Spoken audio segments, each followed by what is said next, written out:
Welcome to tune in to the Path to Purpose show. I'm so excited you are here today as we share our unique and universal journeys. Today, I have here Barry Selby with me, who is a true relationship attraction expert and a passionate champion of the divine feminine. So you are up for a treat. And I'm your host. My name is Katja from Karma Cleanse, and I can't wait to dive into this journey of Barry Selby. Welcome, Barry. So could you please tell us who you are today and what you do? Let's start from where you are right now before we dive back. I can do that.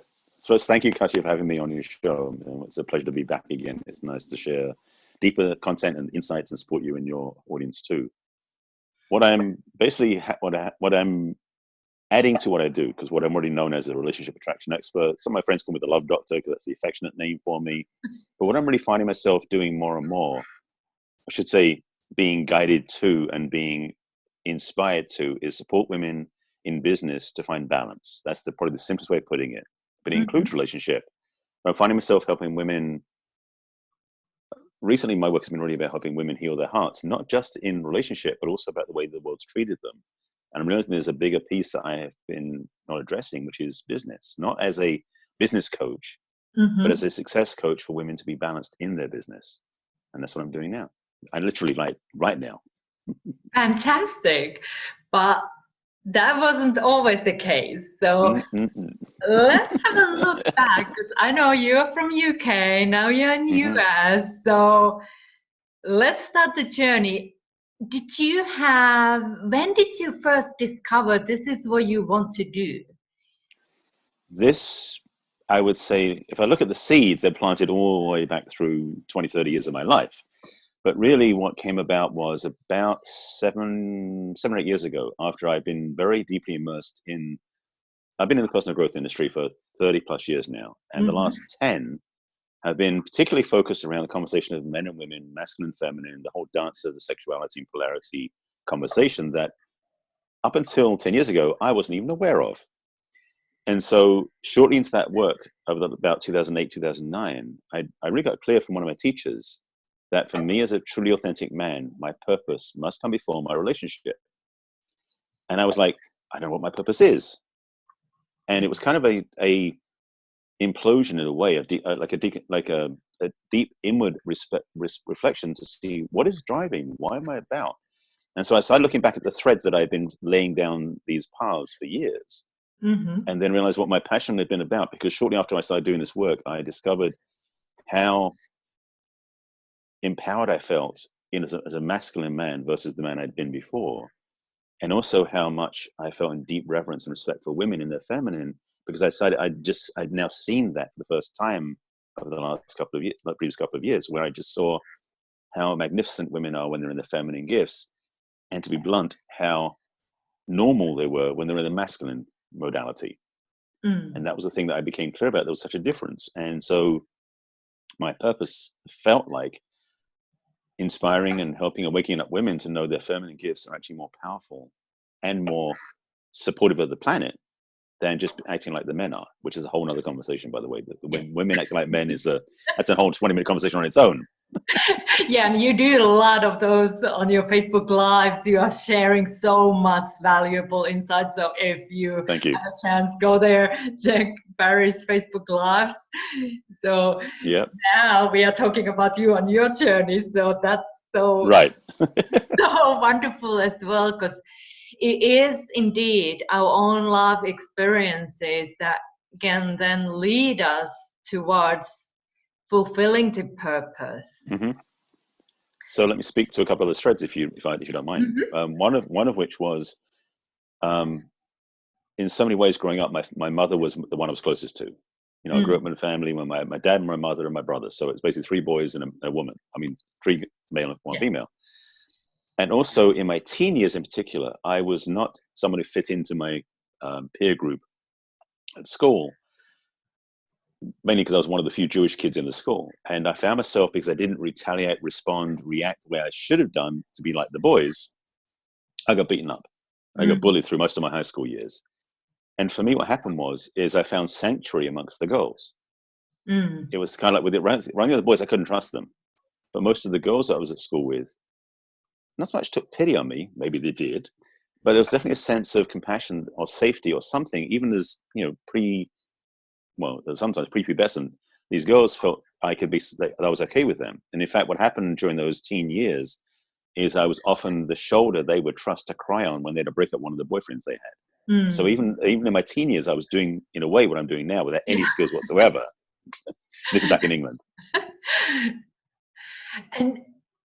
And thank you so much for sharing that, because so many of us, unfortunately, are going through some of these challenges, especially at school, and like bullying, and like finding their own place in the world, and finding people who you can trust is so like such a journey for many of us. And I can relate very much. I have my own journey with being left out at school or bullied. So that kind of, I really relate to you when you were sharing, like finding people who get you, who listen to you, and who you can then listen as well and support. So as I can see there, you already were very natural doing what you are doing now when younger years. And those moments, did you have ever like, wow, like thinking like, oh, this is something I would love to do, but then having the doubt, how could I ever have this as a profession? Or because back then maybe life coaching and this kind of being expert in this field didn't even exist. So so did you have ever doubts about your purpose here? But as I said earlier, I really didn't have clarity what my purpose was. And even though I had this gift of being safety and counsel and the shoulder they could cry on for all these women, both when I was in high school and beyond, when I went to college and when I went to work, it was always something I just did out of my heart. It wasn't something I could think about being paid for, because yes, back in the 70s and 80s and 90s, coaching wasn't a very well-known skill, and it wasn't something I even had heard of. And I didn't go to school for that. I was in school for computer science, a whole different arena. And but I did find myself, I did change careers several times. Before I did what I do now, I'd probably had 7 careers, because I didn't really know what my purpose was. And I was, to be honest, mostly drifting from career to career, try something different. Like, oh, that's fun. This is cool. Now I know ultimately I got a sense of the master puppeteer behind the scenes, spirit doing its thing, because through this directive, or through these meanderings that I had, I moved from England to Germany for a couple of years, came back to England, and moved to Belgium for about a year, came back to England, and finally went to the United States, to Los Angeles, all in computer programming, because that was the next step. I look back and going, I thought I was in charge. Because what happened was, I mean, looking back, I said I was bullied at high school. So I did carry this wound, or this sense of being less than, through my adult life. And so when I came to Los Angeles, which is the hub of the personal growth industry, it certainly was back in the 80s. Yeah. I fell into a seminar, almost backed into it because of what a friend said. But it was the first time I was in a place where I could be understood, where I could realize there was a place to grow into, and that I was actually more powerful than I thought I was. And the biggest wake-up call happened in the first seminar I was in, where I discovered that I didn't have to hide anymore, because I've been hiding this apparent wound, and it was one of my strengths. And in that first seminar, I got the feedback, powerfully so, that hiding wasn't serving me or the world, and that I needed to stop hiding. And it was a profound shift for me. And that began my commitment to this journey of personal growth, and has shifted me through a lot of work and vocational things over the years too. Wow. It's so interesting, because I have myself traveled a lot as well, and sometimes like wondering how does all these pieces fit. But then when we see it later on, like, oh, that's why I went there. That's why I did this study, because it's all pieces in the same puzzle, and it's just allowing also the spirit to work through you and listening to inner guidance to take these steps when sometimes they don't really make sense. Like, why Right. would I feel called to do that? Why would I feel called to move to Los Angeles and Hmm. leave my family back behind? And but that is then just trusting the voice. Well, I wouldn't say trusting necessarily, because my awareness at that point wasn't that aware, to Yeah. be blunt. I moved to Los Angeles because I wanted to go somewhere where they spoke English and it was sunny. Yeah. That was pretty much my criteria. It wasn't about I'm following my path. So let me be honest about this. I was basically I was being led, but I wasn't aware I was being led. I thought I was going there because the weather was nice and they spoke English versus in Europe, but they didn't at the time. And so when it came to LA, I got both. And then it was kind of like spirit put me closer to the hole to push me into it so I could jump in and fully and basically learn to fly. And it was that sort of recognition of the fact that I had to come all the way here to learn that I go, oh, how simple it could have been if I'd known better. I love that honesty. Thank you for sharing that. Because, yeah, when we are on certain paths, like on our journey, sometimes we are more aware, sometimes we just are not. But then later on, Yep. I might see, like, oh, wow, this is what happened there. So thank Yep. you for that. That was great. You're welcome. And how does it feel now? Like, when do you feel that you are fulfilling your purpose now? Absolutely. And the thing, I mean, part of me would say, oh, it'd be nice if I'd done this 20 years ago. But my truth in my life experience, my lessons, my relationship experience wouldn't have been as impactful to the work I do if I didn't wait till now to do it. And Hmm. I feel, to be honest, I feel more aligned, more alive, and more, what's the word I'm looking for? It's not valued. It's a word. It's almost like I'm being more expressed now. As you said, doing my Facebook Lives. I mean, I've done 170 of those now every Wow. day. Yeah, today's was 170 earlier today, and everyone's different. Some of them have parallels, but they're all different. And the ones this week have been very, like, a new direction showed up, and it wasn't something again I was looking for, but I'd had hints. And this is the thing, you know, what's it like? Success leaves clues. I think it's one of those quotes. I think it's true that spirit leaves clues too. Yeah. Spirit left me some breadcrumbs that truthfully led me to start talking about this topic of women in business last Tuesday. Mhm. And it's like serendipity just pushed it in my place. I've been hearing about this stuff. I've been talking about it with friends. I heard from one of my coaches that was a direction to move into, but I was like, nah, not feeling Yeah. it. And then it was like, then it was kind of like, boom, okay, now I feel it. Yeah, that is like, so I can relate to that as well. Like, people can tell you whatever, like however right that thing would be for you, but until you are ready to make that steps, you are like, not me, not for me, no, thank you. And then Absolutely. and that also requires courage to say yes then, when you have before been like, oh no, that's not me, and then like, okay, actually now it's me, because we do change and we It's grow. also it's also very humbling too. Yeah. So, so, but like, this is for the analytical mind.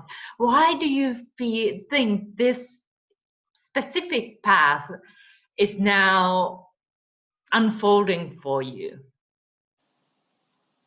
I think for me, what drives me most of all is I have a deep compassion for women who have had the heart broken. That's been my life story. When I was a teenager, one of my dear friends who ended up committing suicide after a breakup with her Oh, girlfriend. sorry to hear She, that. well, it was, I didn't have the tools at the time, and it was heartbreaking in a way. She was about 4 years older than me. I think I was about 14. She was 18, and we used to play as kids. We were great friends, and she chose to take her life, Yeah. and I couldn't fix that. So I think, again, like spirit leaves breadcrumbs. That was the seed in me that was gnawing inside, saying, I need to know how to help people, Mm. particularly women with broken hearts, because I can't afford or desire to see a woman choosing to end her life over a relationship. Doesn't Mm. matter who it's with. And that was kind of what was underneath a lot of what I've been going through, was this journey of discovery, to find tools, to have the space, and to have a big enough heart that I can hold a space for any woman or all Mm. women almost. And it's something I'm not sort of unique at this. And moving, and it's funny, being in the relationship industry, being in the dating coach, matchmaking, relationship, online dating arena, Yeah. I've never felt comfortable because it's not what I do. Yes, I Mm. help women attract relationship, but the reality is what I really do is help them heal their hearts, because that's the part that is the most challenging for most women to heal, and for most coaches, they can't do it. I'm Mm. grateful for the background I've had through the heartbreak I've been through that gives me that space to serve in a way that well, maybe unique because I'm English in America. I don't know. I can use anything I say, like make it slightly different. I'm just throwing ideas out in that sense. But the feeling inside is that I must do this. Mm.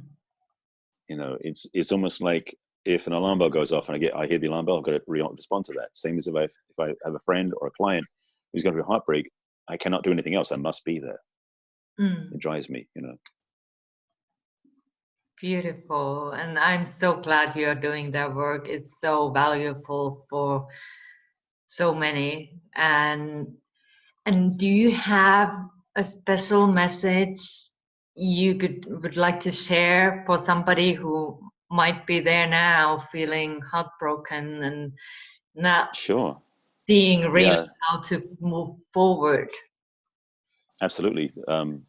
This is something I've offered on every summit I've been on for the last year, and I think every Facebook Live I've done, a bunch of them I talk about this is self love, Mm. and the simplest action that a woman who's either dealing with it in a romantic relationship or dealing with business, or where they're feeling like the heart's hurting from something else, is the first thing you can do is basically apply love to yourself, which means either I've actually got two plays I play with it. One is the mirror work, which is 5 minutes in the mirror, morning and night, just looking in your own eyes and saying, I love you, till you feel it, and then connect to that place inside.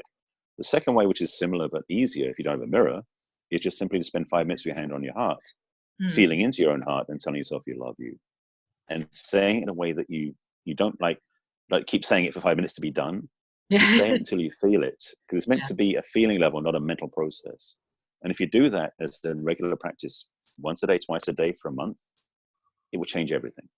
And you can do that that's something you can do. I mean, it's a free gift, I mean, everyone can do this. Mm. So if that's something that's in the way, doing that every day, twice a day, ideally, if you want to go longer, you can, but simply doing that much each day will change your life. Oh, that's a great tool for people, for anybody to start with. Like Hmm. just 5 minutes per day can make a huge difference. Oh If yeah. in a month you can notice to shift, and well, you can just test it, be a explorer, experiment, do an experiment. Okay, Hmm. like 30 days, 5 minutes per Hmm. day. So just testing it out and seeing how you feel. Yeah, you put a post-it on the mirror, or put a reminder on your phone. Do something just to encourage yourself to do it, so you can support yourself in doing it. Yeah, Mm. 30 days will change your life. So I know you have a lot of other tools also under your belt. So if somebody would like something more, like, okay, they can start with that. That's a very great Hmm. experiment to do during 30 days. But if they would like then to work with you to maybe gain the results faster. So could you Hmm. say a little bit about the results and the work you do in that aspects? Like what can person expect if they would come to work with you to heal their hearts? Well, that's what they will have, a healed heart. Yeah. That's the first part. That's the obvious part. Sorry, I stole that from you. You took that one right. Look, really, for me, what my clients get most is they get validation that it's okay to be themselves, that they can actually be stronger and more aligned in their heart when they trust themselves. And in particular, for the area of love and relationships, I have an online program called Attract the Man You Want. And Mm, basically, it helps a woman remember that her skill is not in pursuing, but in attracting. And this program reframes things and actually helps women build the stepping stones to attract the relationship they really want. In my coaching, it's really wherever the woman where she wants to go. But a lot of times it comes back to the same thing again and again, which is self-love, self-support, self-confidence from self-trust. mm. And those skills are skills that are already innate in most women. So most of my work is being a reminder to them. So I have a kind of an easier job that way. but sometimes it takes 6 months of reminding to get them to that point. Mm. Yeah, because we all have our special Oh, own yeah. journeys and the speed how we go forward, and that all is okay. Yes. And if somebody is now like, okay, I want to work with Barry, like, do you have some special offer, and how do they Hmm. get in touch with you? So could you share that with the Well, as I mentioned, I've been finding a shift in my work a little bit from relationship also to women in business. So what I've actually done on my website, which is kind of hokey, but it works, is I have 2 ways you can reach me, as in 2 different ways of applying for basically a discovery session, a 30-minute conversation that's free, my gift to you. One is relationship centric, which is basically if you go to my website, which is barryselby.com. If you go /chat, that's for the relationship conversation.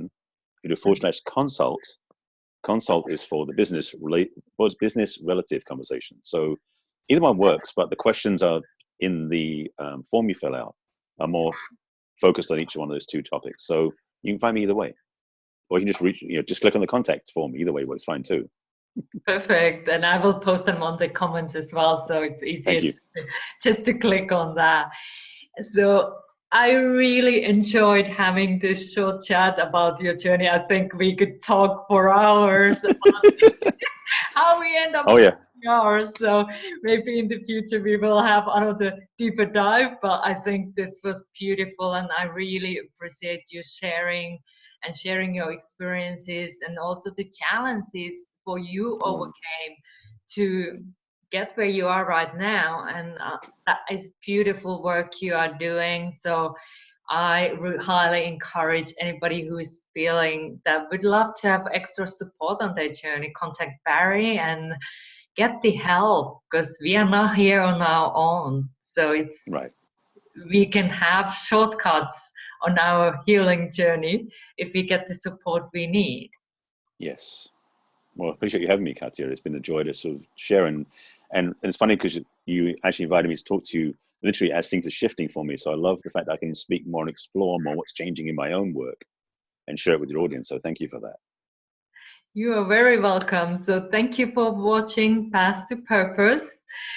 Today I had Barry Selby here with me, and my name is Katja from Karma Cleanse, and I am sending you loads of love and light. Thank you for being with us, and have a blessed day.